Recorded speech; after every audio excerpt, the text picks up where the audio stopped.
I'd like to call the Gurnee Village Board Committee of the Whole to order. Roll call, please, Andy. Garner. Here. O'Brien. Balmas. Present. Hood. Here. Thorstensen. Here. Ross. Here. 5 present, 1 absent. All right, join me in the Pledge of Allegiance. What? I pledge allegiance to the flag of the United States of America and to the republic for which it stands, one nation, under God, indivisible, with liberty and justice for all.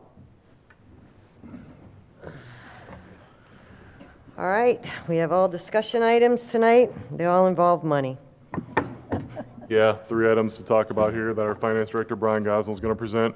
First one is a report. Second one is a proposal that we need some direction on. And then the third one is a heads up for the next meeting. So Brian's prepared a PowerPoint, so I'll just kick it over to him. All right, thank you, Pat.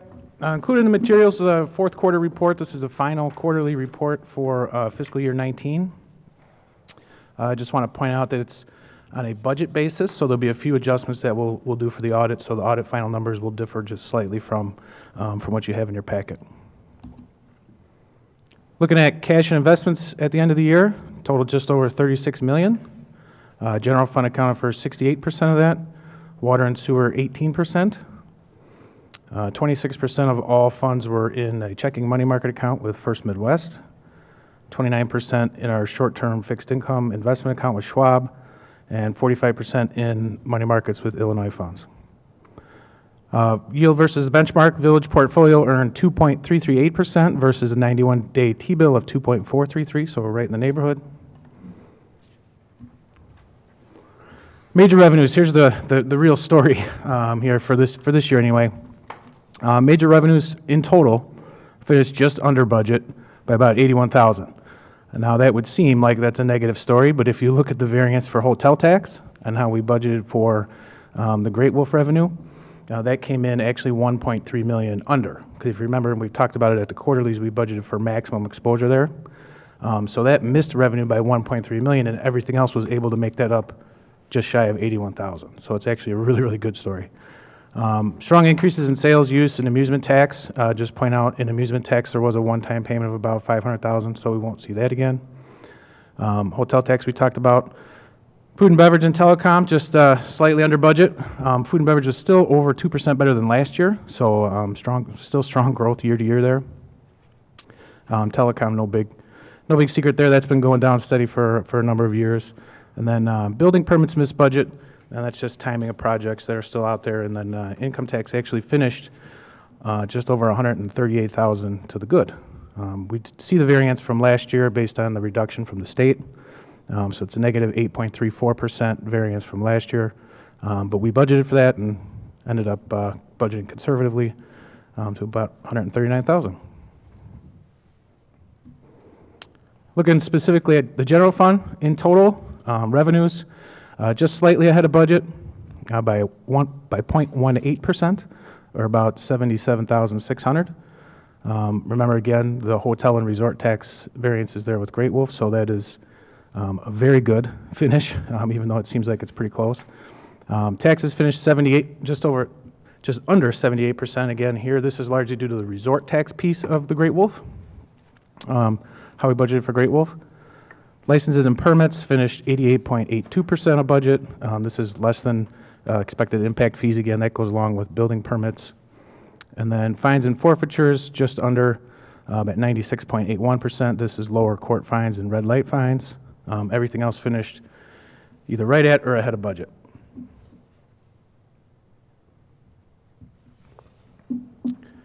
Looking at the expenditure side, finished the year at 97.83%, so under budget by about $918,000.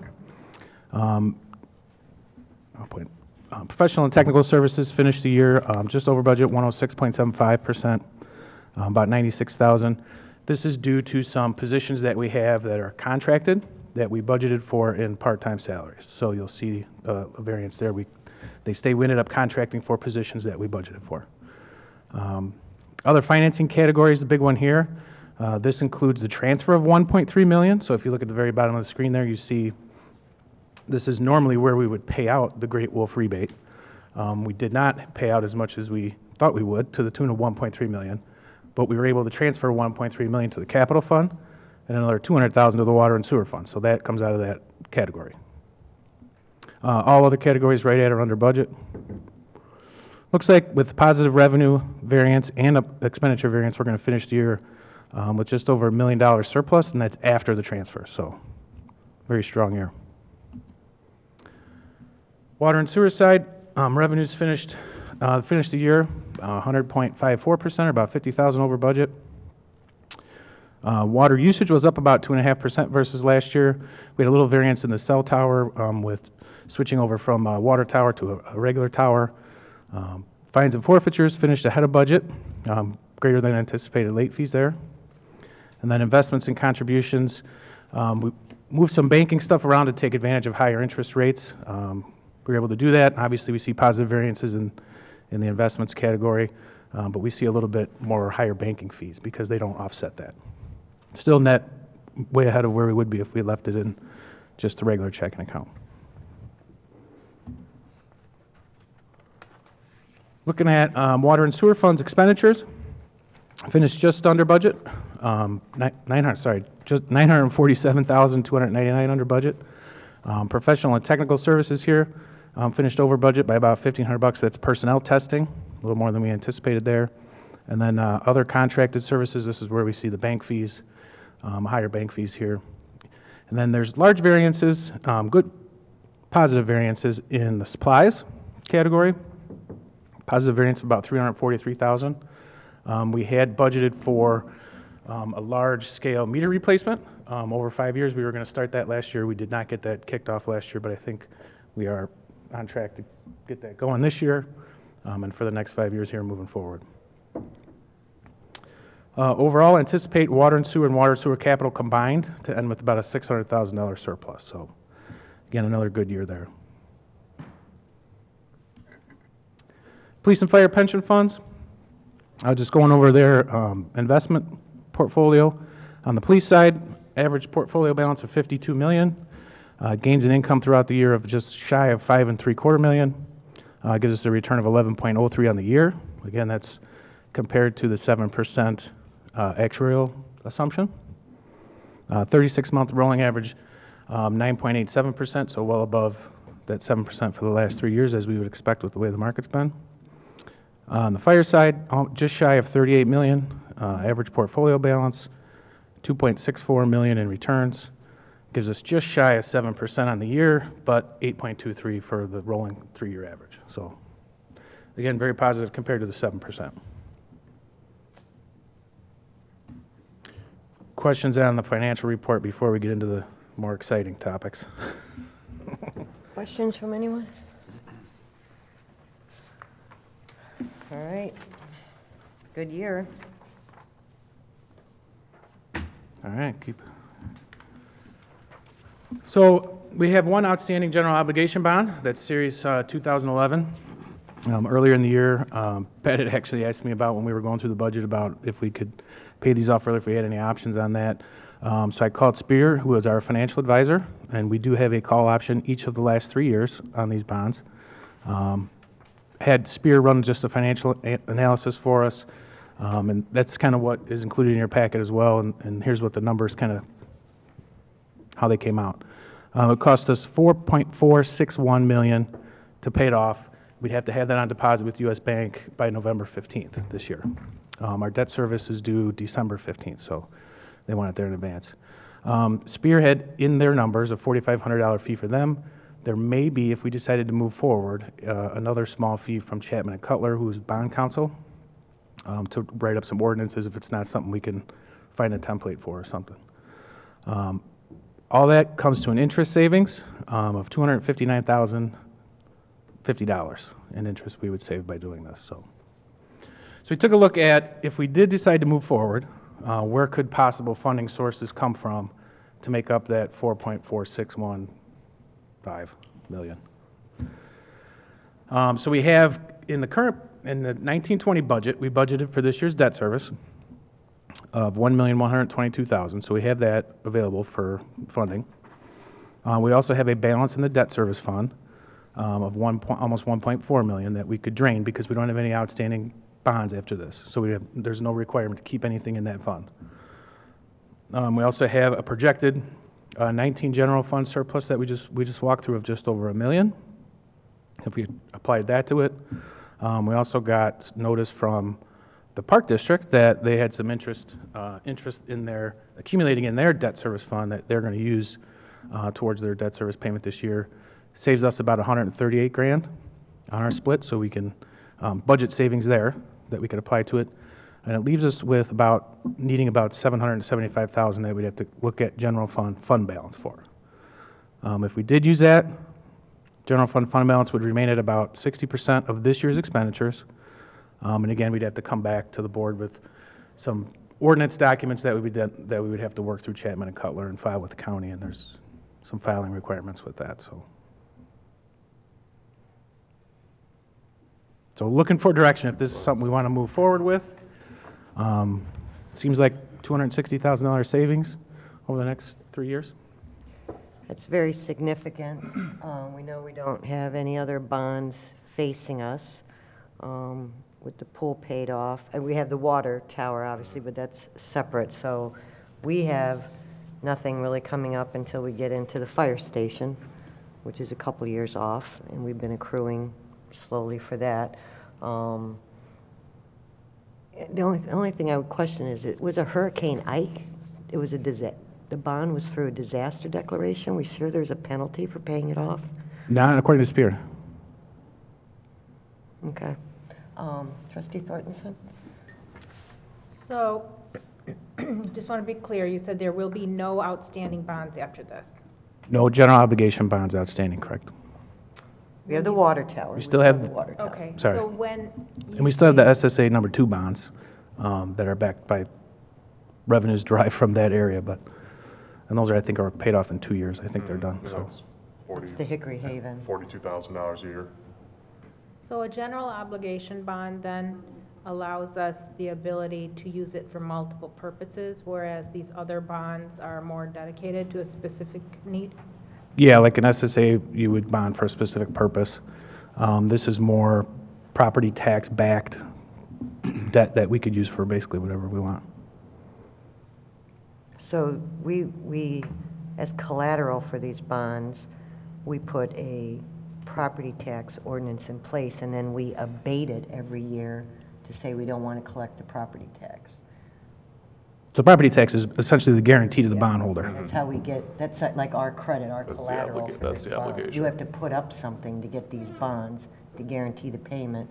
So we put an ordinance in place for property tax, and then in December every year, this board votes to abate it. Because we have cash on hand to be able We to have- cover the debt We can make service. it without it, but if we didn't have that cash, then we would have to assess the property tax to pay these back. But this was the Macy's bond. So paying it off early with no other bonds ahead of us, other than the fire station, we haven't really figured that out, but this would make us really debt-free. So if we pay off this bond, then we do not need to abate our property tax, We would not have to do the abatement in December. abatement of the levy? That would I'd have just to go check if away. we still have to do it for this very last year. There may be something, just the timing between getting it filed with the county and that, but we wouldn't have to for sure going forward. I'll just say the old-time mortgage banker in me, which I no longer am, long preface, likes to keep, I know I'm probably the odd man out, but I do like to keep a small amount of money financed for cushioning us for anything that we might need it for, versus having to advise the public that there's some reason that we need it. Sure. This is just a reuse, and I presume, is this one that when did we refi the rate on this? 20, I don't think we ever refied this one. I'd have to look. Police station that we. Yeah, I'd have to look. All right, I mean, of course, that's the other play in a cash flow perspective, is to refinance it occasionally. You can refinance it and just reduce the rate. You can refinance it and extend it out. Once again, I know I'm a strange person to probably be taking this position, I'm certainly, I know, looking at it conservatively, and my conservative aspect is we get I'll call it a slow drip or a small drip that we get to hang on to.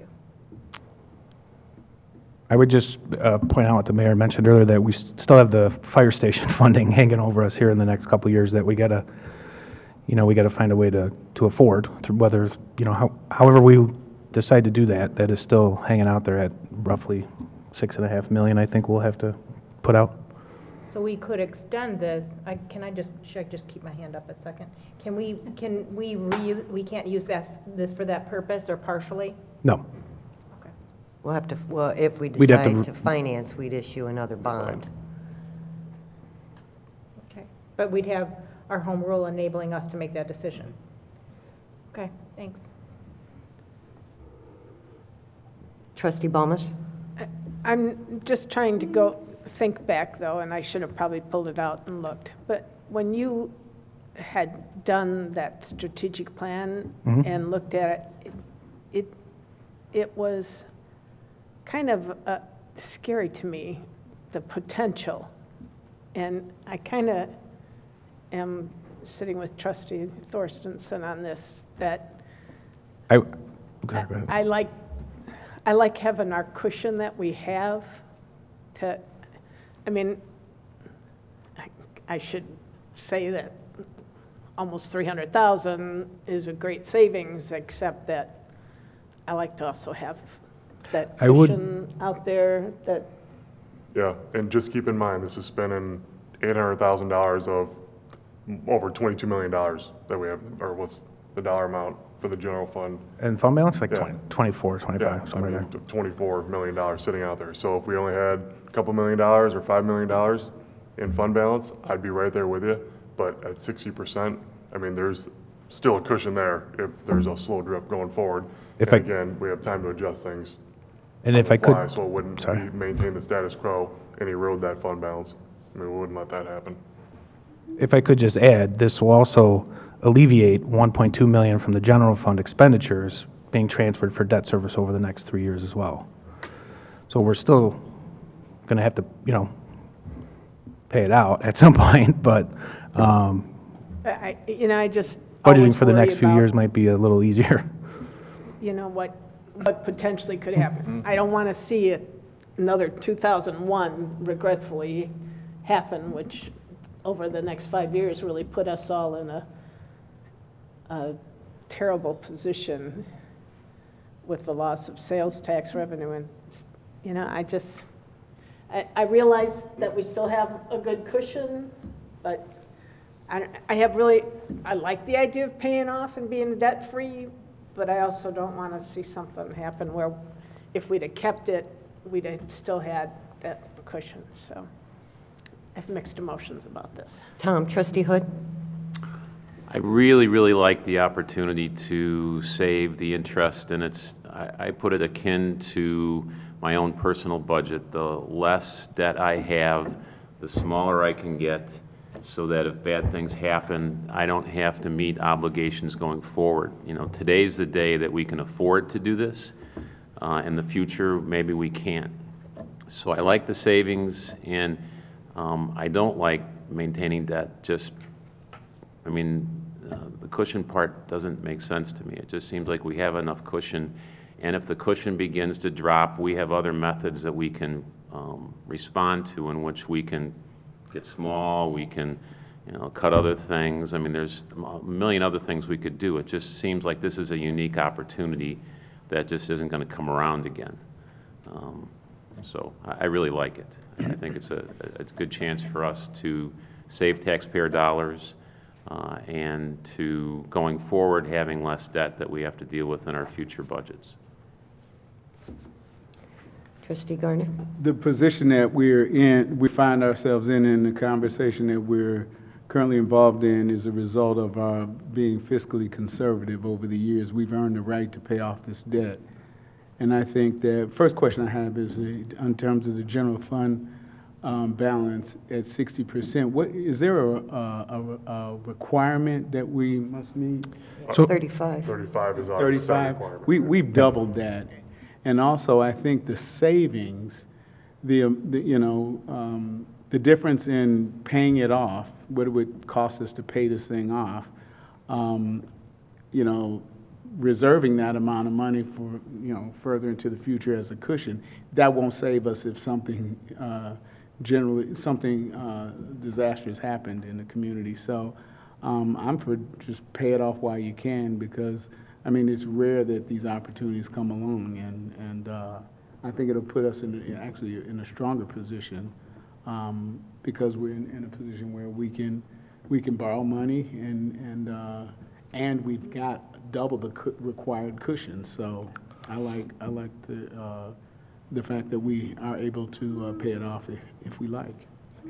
And again, I would just, sorry, I would just point out that this does alleviate a $1.2 million expenditure for each of the next 3 years. So we have cushion if something should happen. And the pool payment too, that And the pool 300 payment, right. whatever, $70,000 coming off. I mean, it'll be done this year. So next year, you pay this off early, frees up the $1.2 million transfer, and another almost $400,000 that has been going to the park district for the pool. So the pool's just getting keep paid that off in a year mind. early. Cheryl? Couple things. When we were at the Lake County Partners breakfast, there was a little bit of hint about that, you know, we could be heading toward, you know, you talked about it too once, up and down, and you have to keep watching. But you really haven't seen that come to fruition yet. Right now, it still looks like we're at an okay spot. Yeah, I think we're the longest expansion on record still, so. Yeah, and that's the other thing. I think if those predictions were coming true and we were starting to see it, we might feel a little differently about it. But since it's still strong, maybe that is a good thing too. And then the question probably for us is, what are we going to do with that $259,000? Are we going to start saving that toward the fire station, along with the money that we're not paying out in the next, is that, Well, do we have a plan for that? Well, the 259,000 is a savings and interest one time, so it's just, we saved it because we paid off early. So It's it interest just means we wouldn't won't have to pay. But we won't be making the 1.122 payment going forward. So when we start talking about the fire station, where we want to take money, take some cash and finance some of it, whatever that mortgage payment is, you know, we've got some capacity to absorb that, plus what we're saving now on the pool with it getting paid off. What's the interest rate, Brian, on this bond? Isn't it like 1 point something? They had it in the SPEAR analysis. I think the effective rate was like 3.9. Oh, so it is a higher bond then. Maybe I'm getting it confused with the water bond, the bond for the water. Yeah, the water tower Oh, was like 3.3, that's not bad. 3.3 isn't that great 1.8 a something, so deal. that was a, Yes, that's pretty high interest rate for a municipal bond. Yeah, So I are mean- you thinking, I think we should do it. all right, so I've got 3 trustees who think we should do it, 2 that think we don't. Can I ask another question? Sure. So you said that our net, or that our general fund balance target, and I think that's by our auditors, right? No, So- that's our ordinance. Self-imposed. yeah, it's Our ordinance our own is internal fund 35%? balance policy, yeah. What do the auditors say? Yep. The auditors don't give direction, and I think the GFOA recommended practice is like 25%. Okay. So is that number, the general fund balance remains at 60%? Would that be the net number, net of the activity above it? Correct. Right, we would still have 60% of our general operating budget in reserves. Then question 2, did you look at this from, where does this fit within our stress scenarios that I love that you've done for us, but I'm always like concerned that our sales tax isn't really gonna hold up? So from a budgeting perspective, looking at a potential, decline or, going back to a contraction in the economy, this puts us actually in a stronger place. Because now we have a $1.2 million cushion next year in the budget that we could use to weather sales tax declining before we get to, the other things that we have to consider in that kind of environment. So from a budgeting standpoint, I think it puts us in a stronger position, actually. All right, I flip it. Well, can I just ask one more? And I like what, as you say, we'd have this 1.2, but then I have some concerns about the feeling of being flush. And then you get, Say that so loud. well, I mean, Did I mention the fire God station? forbid- I don't feel flush, Jeannie. I don't know about you, but well, I never quite, personally, I don't ever feel flush, but, okay, and I'll say this out loud, which will then get me beat up, but, you know, do we have contract players then that are gonna wanna all of a sudden say, oh, well, we have this now in the budget, so why aren't we getting more in the, I mean, all of our contracts, everyone is happy with the formula approach that we've taken as far as the salaries and wages. I haven't heard any grumblings about that, to stay at the 75th percentile on that, so okay. I don't see that. I mean, and this will come when we do the multi-year financial forecast. This will change the forecast going forward for Brian. He'll have to make these adjustments and see how it plays out. And if the direction from the board is try to, you know, use this to have more money for capital or put it in fund balance, I mean, that's the feedback we need when we go through that process, so we can tweak that forecast going forward and make sure when we put the budget together that we're in sync with where the village board wants to be, so. And flush is probably too glowing. You know, we're maintaining without a property tax because we make very strategic investments in economic development to keep up. So we're not losing ground. When you look at what's going on with Hawthorne and Northbrook, who did nothing 10 years ago when we started doing investments in our mall, they're spending 5 times what we've even invested in the last 10 years just to try to save those malls. So we did the right things to get here, so we're staying even. I don't know that we're gaining tons of ground, but that's what happens when you start paying off your debt, is now you start getting a little bit of a cushion. So we were very fiscally conservative, made Well, smart investments, and we need to stay fiscally conservative. and And we that's- can make that case all day long. You and can I never agree. take a chance with very elastic revenue sources. And when we went through the forecast modeling, and we had this coming off in '22, and we forecasted a few years after that, we put, I don't want to say a fence around it, but we attributed it to capital. So the debt service savings we had going to bolster the capital program, whereas in this case, you know, we can use it, again, we bolster the capital plan, set it aside for the fire station. You know, there's no shortage of needs for that, from a capital standpoint, so. We could even buy a Christmas tree.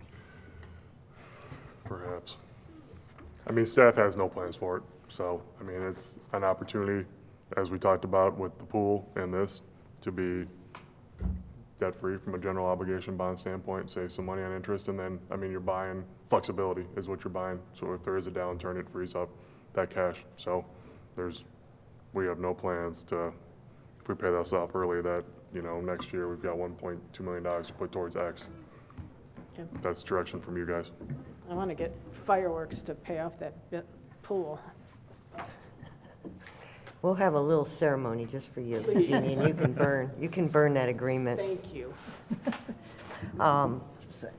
Trustee Ross?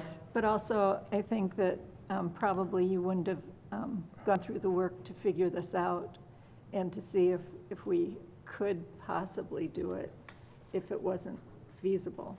Yeah, Me being cheap. But wouldn't bring it yeah, forward. I just feel like we wouldn't have even seen it if it wasn't. Yeah, I mean, if this was like $20,000 or something like that, we wouldn't have even brought it forward to the village board, because that's not worth spending $700,000 or $800,000 to buy, you know, save $20,000, so. And Pat, you are the best kind of cheap. Don't ever change. That's not what my wife says. You're doing exactly what the board wants you to do. Tight with pennies. I know that doesn't make everybody happy, but it has put us in a very blessed position compared to what's going on around us. Okay, well, I think we have the direction we need, so we'll prepare something here as we go forward before October. Is that what their deadline was, did you say? Yeah, October 15th, they Yeah, can, so we'll bring something they'll move fairly quick. forward this summer, so. Okay, one last heads up. on something on the next agenda. So more of just a kind of a housekeeping thing that we haven't done in the past, but I would like to do more of going forward. So we're in the process of closing out 2019, and we came across one fund that the expenditures are going to exceed budget, and that's the police pension fund. We had some pensioners that we didn't anticipate, and really budgeting for these, for police and fire pension funds is kind of a shot in the dark a little bit here. But we did have expenditures go over budget in the police pension fund. I'm recommending bringing forward just a budget amendment to say, okay, we recognize that in the police pension fund last year, we needed more money for pensioners, so we'll increase that budget. That's kind of the built-in communication to the board when that happens. Otherwise, the auditors will put it in our management letter as just, and I kind of clipped the piece of the management letter out there that we had in last year. They'll put it in there as a notification to the board as well. So I'd like to get in the habit of just doing budget adjustments for this stuff so we can have the conversation about it before the auditors see it and put it in a management letter and somebody gets the wrong idea of what happened. But so really here just recommending putting out a budget amendment on the next village board meeting to increase the police pension fund line item for service pensions by $150,000. So we're not really appropriating more money. No.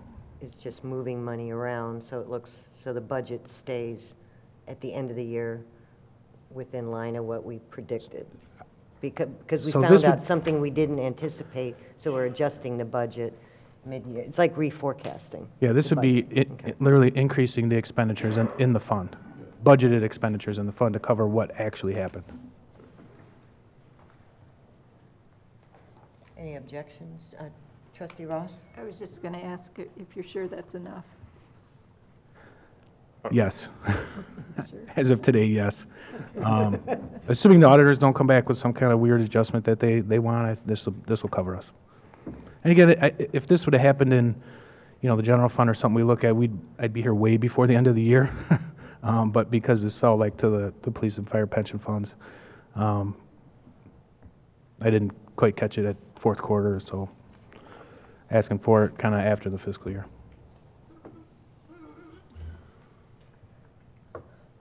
Okay, so we'll bring this next meeting. So I'll put it on consent, but we'll have this ordinance ready for the next meeting. All right. Thank you, Brian. Excellent work. I'm glad you watch every penny, too. That's it? That's it for tonight, yeah. So, we have another meeting this coming Monday, back-to-back meetings with the Committee of the Whole on July 1st. So we'll be getting your packets on to you on Wednesday, and we'll do it all again Monday. All right.